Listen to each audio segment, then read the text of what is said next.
your Friday daily delivery. I am Michael Rand. Glad to have everybody back again for the final show of the week.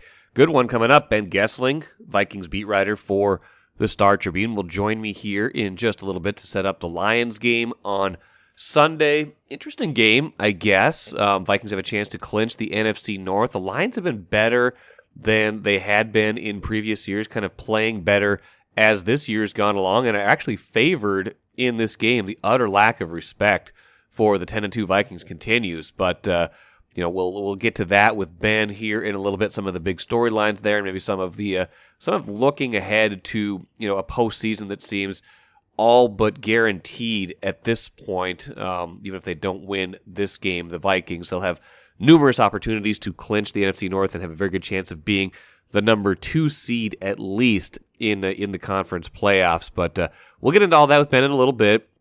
Got to talk Baker Mayfield at the end of the show as well. My goodness, what he did on Thursday Night Football, make people actually care about Thursday Night Football for just a few minutes at least, with his new team, the Rams. That was interesting. We'll get some Gopher basketball and unfortunate Gopher volleyball talk as well. They lost to Ohio State in the Sweet 16 on Thursday. First, though, what did I miss?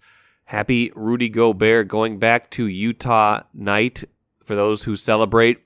The Timberwolves center coming off probably his best game in a Wolves uniform, 16 points, 21 rebounds, 3 blocks, including the game-saving block against Indiana, Buddy Hield, the other night. Going back to where he played, almost a decade in the NBA before the offseason trade to the Wolves. Wolves at Utah tonight, sparking, not surprisingly, a lot of Rudy Gobert thoughts from a lot of different people. I believe he will address the media in Utah a little bit later on Friday morning. But I found myself thinking about the trade, maybe even before this milestone of Gobert going back to Utah to play his old team. And I found myself thinking about it in the context of the past, the present, and the future. So I just want to share some of those thoughts with you right now. Let's start with the present, just because that's the easiest one. That kind of sets the basis for where we are at with the Rudy Gobert trade. Timberwolves 12-12 right now. Not the start they won, but not a disaster by any stretch of the imagination. They can still have the season they want to have with a 12-12 start. My question is this: would the Wolves still make the Gobert trade if they knew how this season, if they knew how this was going to look after 24 games? And the answer I came up with in my head is probably. Again, not the start they dreamed and hoped for. They gave an awful lot to get Rudy Gobert, the 4 draft picks, Walker Kessler, Malik Beasley, Patrick Beverley, Jared Vanderbilt, a lot of the heart and soul guys, a lot of the defensive players from last year's team that made them so successful down the stretch, got them in the playoffs for the first time since 2017-18. So, yeah, I don't take that lightly, but I still do think, even if we haven't seen the full evidence of it yet, I still do think that the Gobert trade elevated their ceiling. I don't think it lowered their floor necessarily, not for this year anyway. It maybe lowered their floor for future years in terms of not having all that draft capital, some worries about what those picks might turn into. But for right now, if your pursuit is a championship, or at least meaningful, sustained top 4 competition in the Western Conference, Rudy Gobert raised your ceiling. Now, again, we haven't seen it yet. It's been a little bit clunky so far. Maybe that's an understatement. It's looked better without Karl Anthony Towns in the lineup, which is a little bit of a concern, and I'll get to that in a minute. But all in all, I still think there's enough potential here for what Rudy Gobert can do that it was worth their while. You're the Timberwolves. You're not going to get players, by and large, to come here in free agency. You've got to strike when there's an opportunity to make a deal. Maybe Gobert wasn't your first choice for who they would go after as a superstar in that kind of class, but that's the one they got, and they're trying to make it work. Now, again, it's been clunky trying to play him and Towns together. It's been clunky getting all 5 of their starters to mesh, and it hasn't even really been Towns and Gobert that have been the problem so far. It's just been the all 5 and how that's looked together. And again, since Towns went down with that calf strain, it's looked a little bit better, or looked a little bit more fluid, and that that is something I'll get to in a minute. Now, the past. If it was a different leadership team in charge, would the Wolves have still made the Rudy Gobert trade 5 months ago? Let's say they hadn't gone out and swung for the fences and gotten Tim Connelly, the executive that ended up making the Gobert trade. What if they'd stuck with Sachin Gupta, who had stayed in charge after Gerson Rosas was fired? Let's say Gerson Rosas never got fired, never had to cite all the things they cited for getting rid of Gerson Rosas. Would Rosas or Gupta have made the Gobert trade? And I go back and forth on this one because I know Rosas often talked about, the importance of acquiring top-end talent, of acquiring star players. That was his whole theory behind the pursuit of D'Angelo Russell, which didn't work out all that great for the Wolves. It hasn't been a disaster, but Russell, for what he makes, is not the most efficient player, nor has he been the most effective player, at least consistently.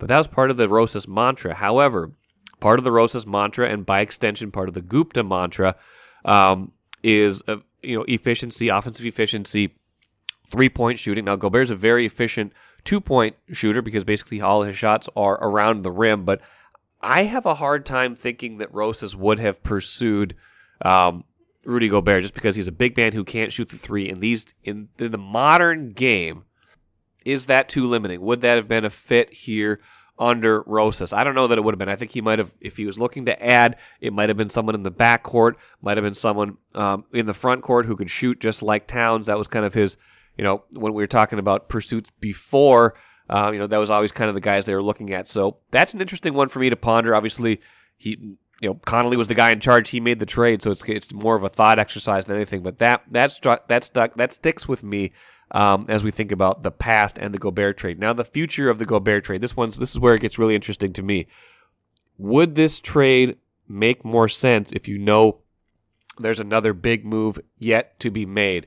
And I don't know exactly what that is, but I think these next 4 to 6 weeks with Towns out are going to be very interesting because if they play really well without Karl-Anthony Towns, let's say they have a winning record, let's say the offense flows, it will be very interesting to see, A, how it looks when he comes back, and B, whether that influences their ultimate decision this offseason to maybe pursue a trade of Karl-Anthony Towns. And it's just kind of been sticking in the back of my head all along that a Towns trade maybe wasn't inevitable, but that it was a contingency when they went and got Gobert, when they signed Towns to the extension, the Supermax that he couldn't get anywhere else. Now, they can't trade Towns till July because of the nature of his contract, and I don't think you would trade him any sooner than that anyway, and I don't even know if you would do it then because of the nature of that contract. But it does stick with me that maybe the master plan, the grand vision, wasn't pairing Gobert and Towns, but more here's a guy who fits a system a little bit better. Maybe you recoup some of that draft capital. Maybe you get one more kind of cornerstone player in a deal for Towns. I don't know. I think there's a lot of year to play out. It's, the only thing we know is the present right now. Wolves 12-12 going into Utah. Gobert coming off a very good game. We'll see how they do, for the rest of this calendar year and until Towns comes back. We'll see what happens when he's back. But these are all things I'm thinking about, and I don't think I'm wrong to be thinking about them because this was such a big deal, such a massive trade, and I do have to wonder if there is more to come.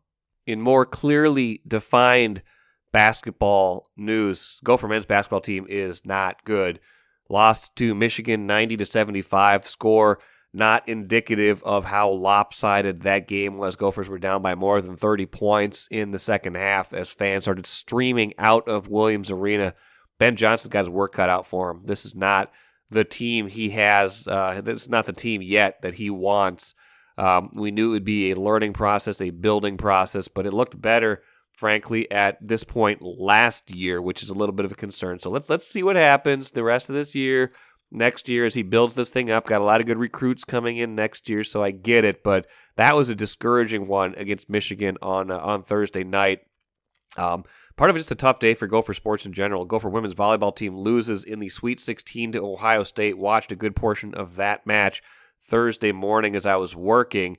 Gophers took the first set, got off to a good early lead in the second set. Looked like they might have had some momentum, and it was all Ohio State from there. Ohio State just had some big hitters in that lineup. Get up high on the outside and just hard to stop. The Gophers' block was doing well in the middle, but when it got to the outside, things were just kind of getting haywire. They just didn't have an answer for that. So end of the season, end of the Hugh McCutcheon coaching era. He is resigning now at the end of this season, and that end of that season is now. So another really good year for the Gophers, another really good year for that program, but it is over now.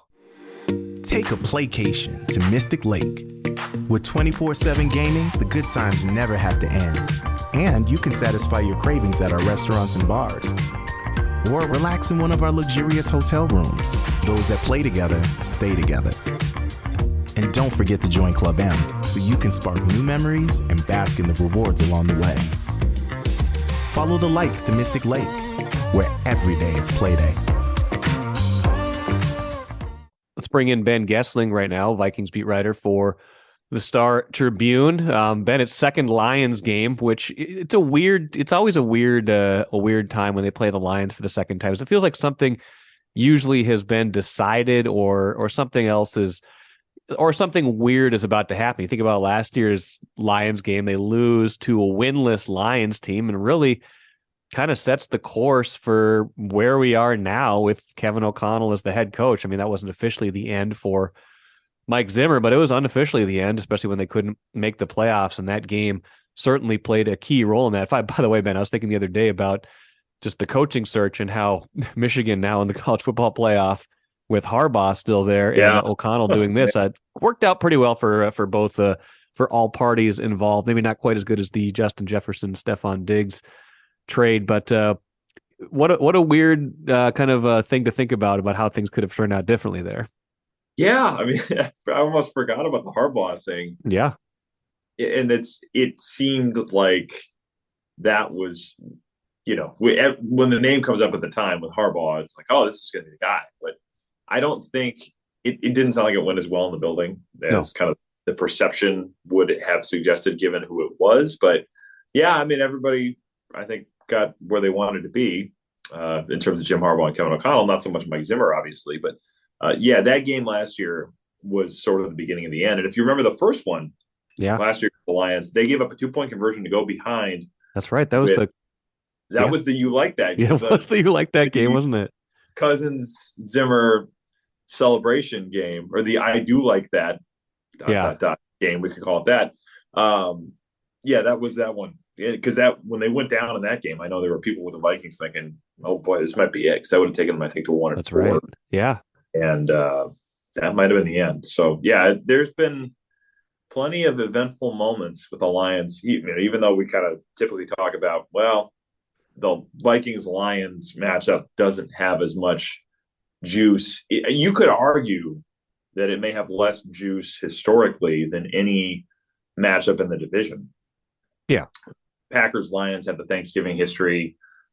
Bears-Lions, maybe you'd argue that one because those teams haven't been terribly relevant recently, but they have a lot of history though. Those franchises have been around for a while though. They probably played each other for a long time. So the Vikings are the youngest franchise in the division, believe it or not. And obviously Vikings-Bears, Vikings-Packers has quite a bit of history, and Packers-Bears, of course, is the two winningest teams in NFL history. Who just played on Sunday to decide that. So you typically think of this one maybe as like the redheaded stepchild of division rivalries, but certainly in recent years, it has had plenty of intrigue. A lot of different matchups. And I think this game is interesting. I don't know if there's, for the Vikings, it still feels obviously like there's something at stake. I mean, they can clinch the division like we've talked about. They can clinch the division with a win in this game, and Detroit is their next closest pursuer, and in fact, the only team that can still win the division aside from them. But there'd be, even if they lost this game in Detroit, there's multiple future opportunities to clinch. Detroit kind of hanging out on the fringes of the playoffs. But, also if you're the Vikings... They would also clinch with a tie. That's right. They would clinch with a tie, which would be befitting of this rivalry to have a game end in a weird, unsatisfying tie. But yeah, that would be quite a way to clinch a title by getting a tie. It'd be kind of fun.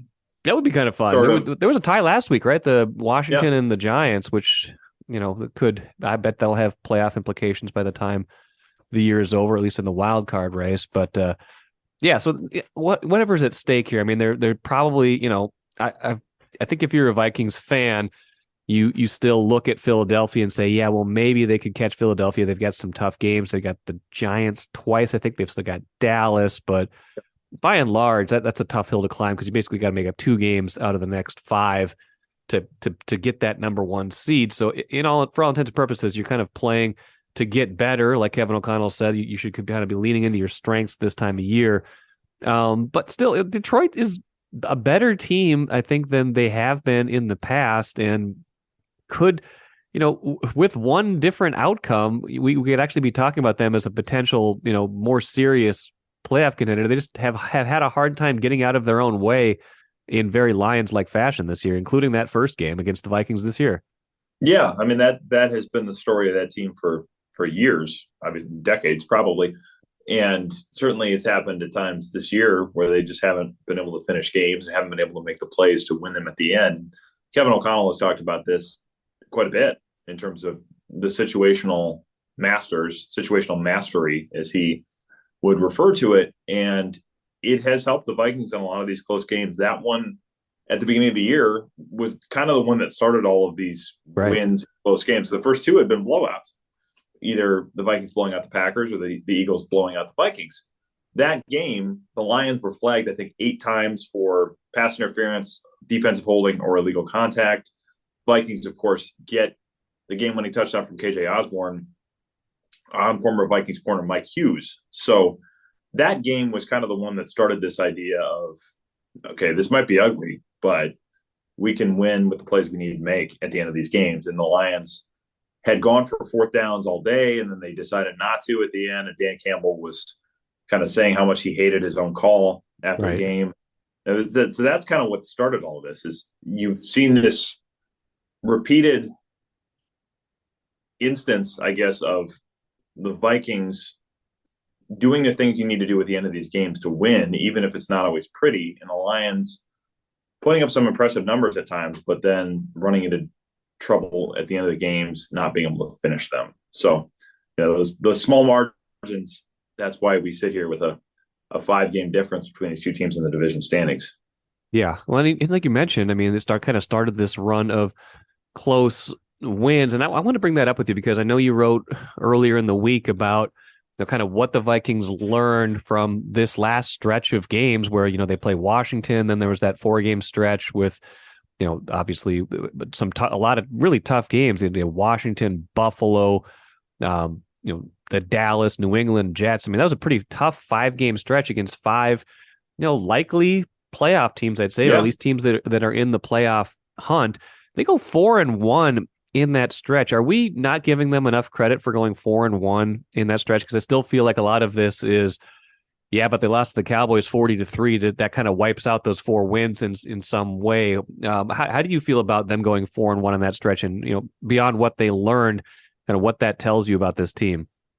I mean, I guess I look at it a little bit as we have been screaming for years, beat good teams, get signature wins, show that you are legitimate. I mean, I can remember the 2018 season. I remember this was the lead to my story when they lost to New England in the middle of that season in early December.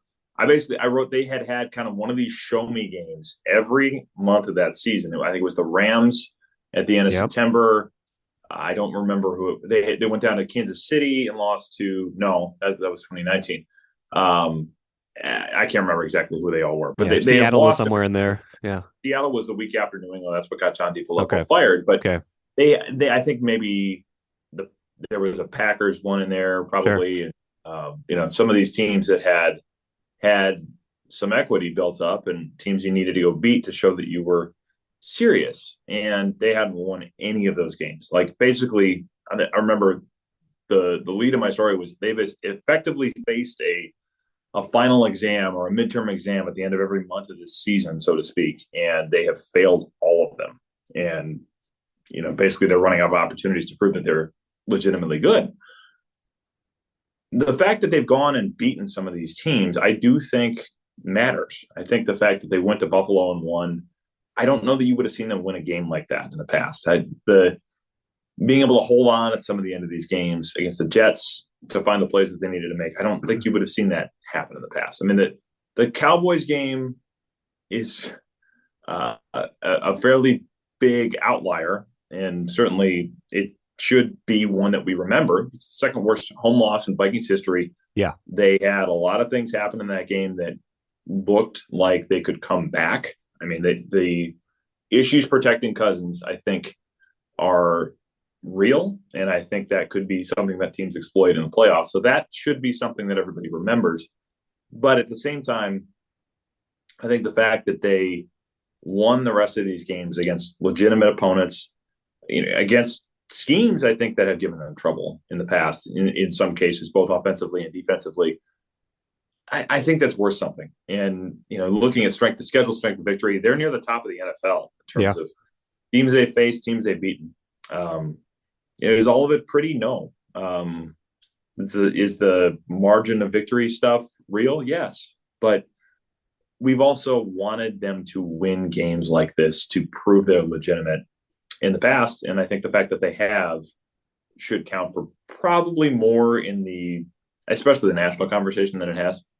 I took a quick peek while you were talking there. I think the Saints might have been the other game you were searching for from the 2018 season. Yeah. The Saints were pretty good that year. They lost that game 30-20. That was on Sunday night, wasn't it?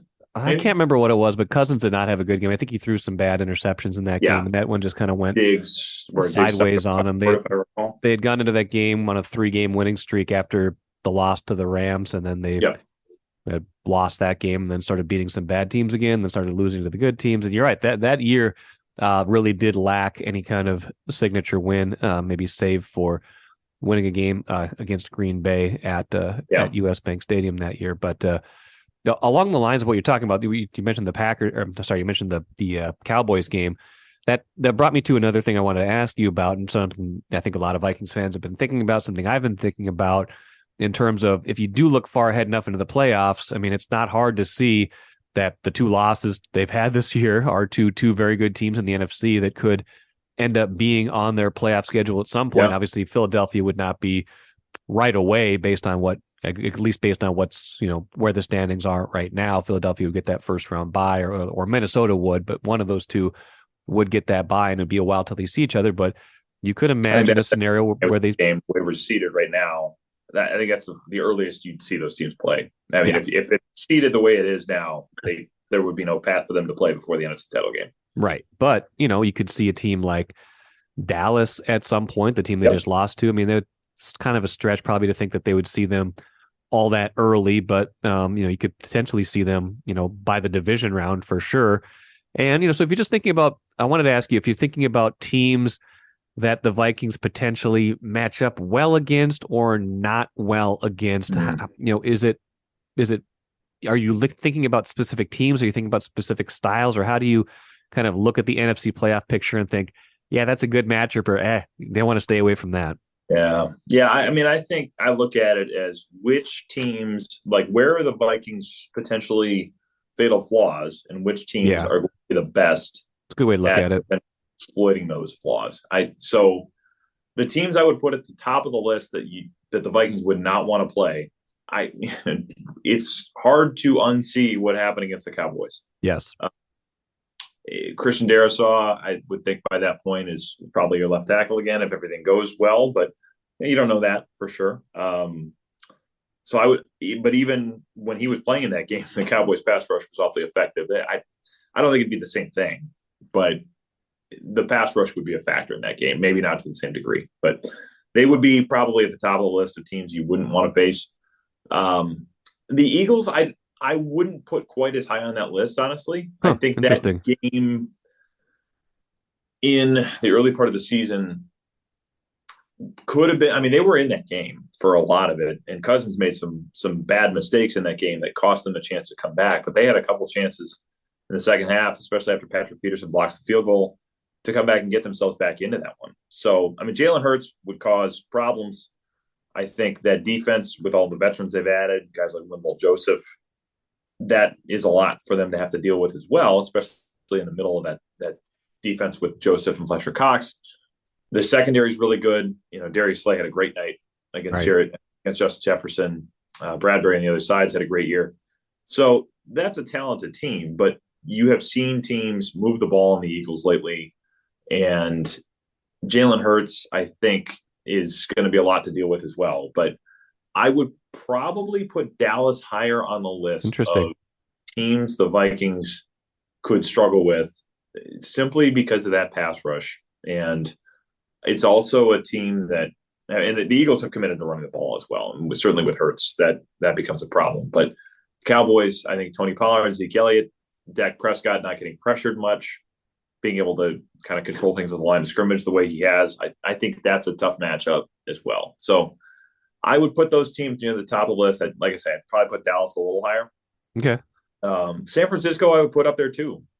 Even with Brock Purdy, if they can figure out how to keep things manageable around him, that team has a lot of talent. I mean, the weapons on offense, the versatility of those weapons with Juszczyk and Kittle and Deebo Samuel and Brandon Ayuk and Christian McCaffrey. I mean, there's a lot of ways they can hurt you.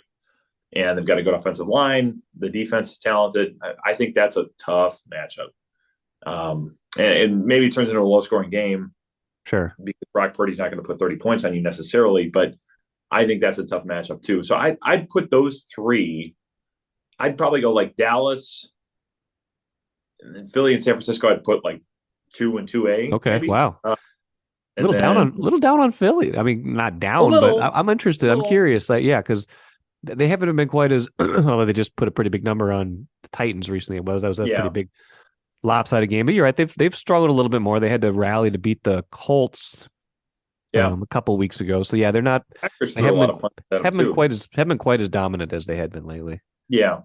So it's now if they had to go out there, that's an awfully tough place to go try to win an NFC title game as we've seen. Hashtag 2017. Yes. So I don't think that's a great scenario, but I think Dallas, just having seen what we saw, would probably be the team at the top of the list. You'd say, I don't really want to play them.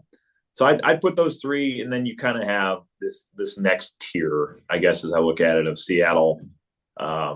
Tampa Bay, it's hard to know what to make of them. I don't know that you ever really want to play Tom Brady in the playoffs, but Brady's had some bad playoff games in the last couple of years too. Yeah, they're not as dangerous as they have been. No. They just have reputation. No. They're just Brady. Yeah.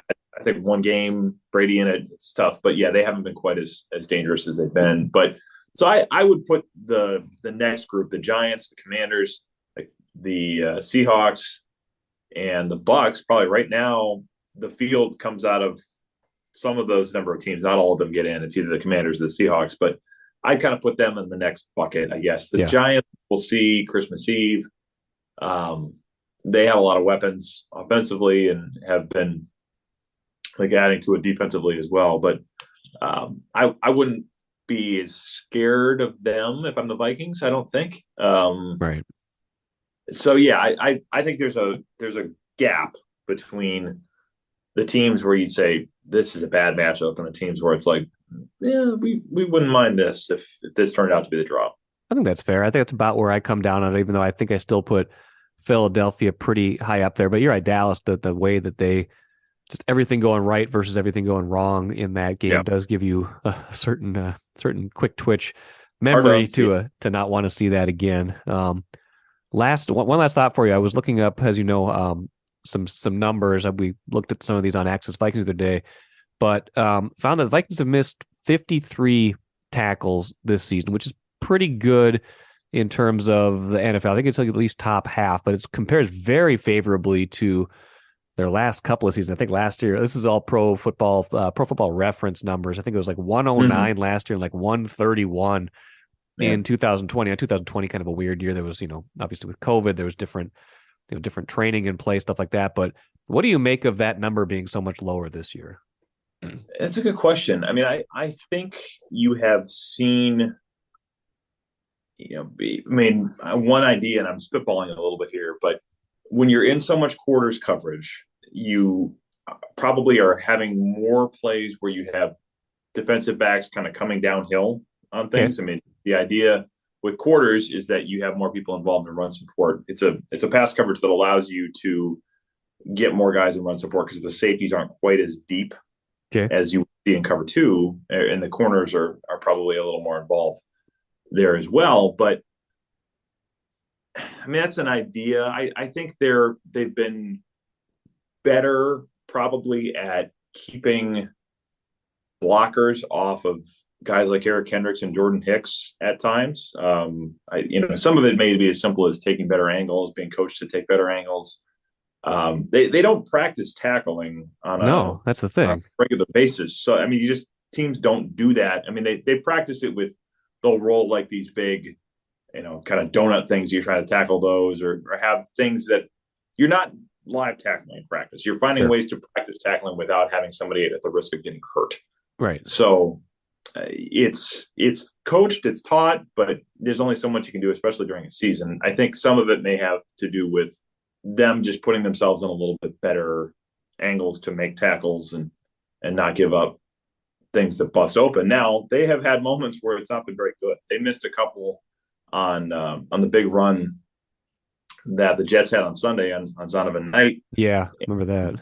We saw it, up the middle of the field on a couple of those big plays. I think on a Garrett Wilson one as well. So they've had their moments of it, but I think that's probably what's going into it. That's a good question. I should ask a little bit more about that, but those are kind of my back of the napkin theories on it at the moment. But yeah, it certainly has been better. Overall, they've just been better at not beating themselves. I mean, whether it's turnovers, penalties, the tackling stuff you mentioned, special teams has had its issues with Greg Joseph, but even that was better last week. 2-minute stuff's been better. I think they've been overall pretty good at not shooting themselves in the foot in a way that's going to cost them games, at least in the way they did it last year. At least in the fourth quarter. That reminds me of one more number I saw, if I can pick your brain on this really quick. It was a Sharp Football tweet that I saw.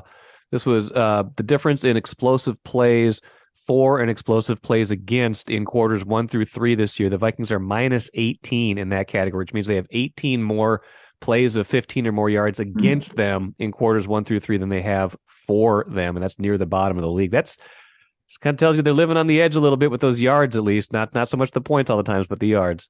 They are, and in the red zone, I mean, they're in the middle of the league.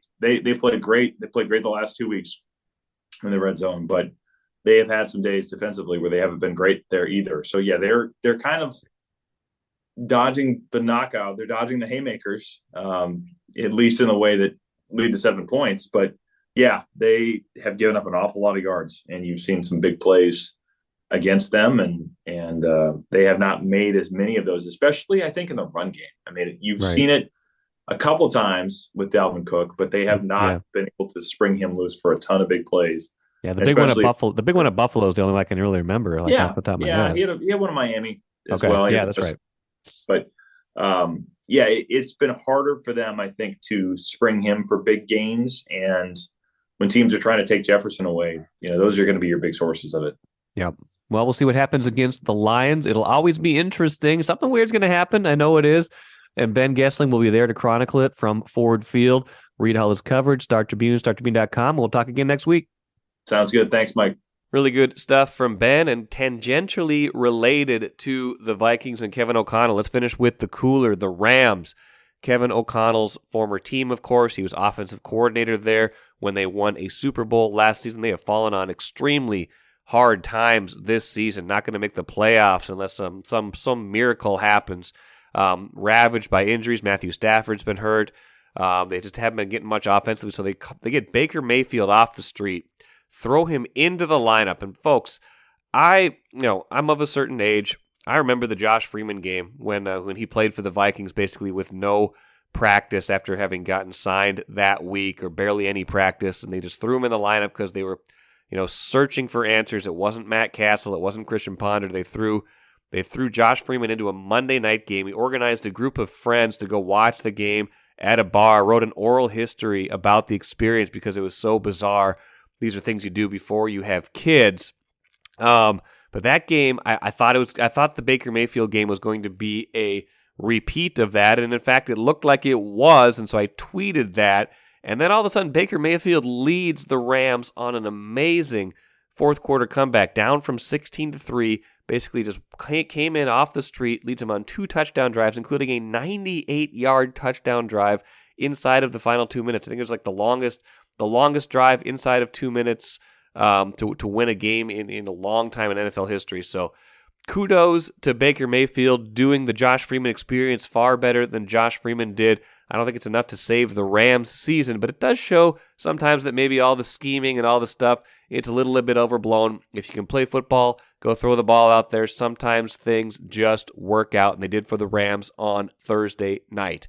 That will do it for me today. Have a great rest of your Friday. Have a great weekend. Back at it again with Royce on Monday.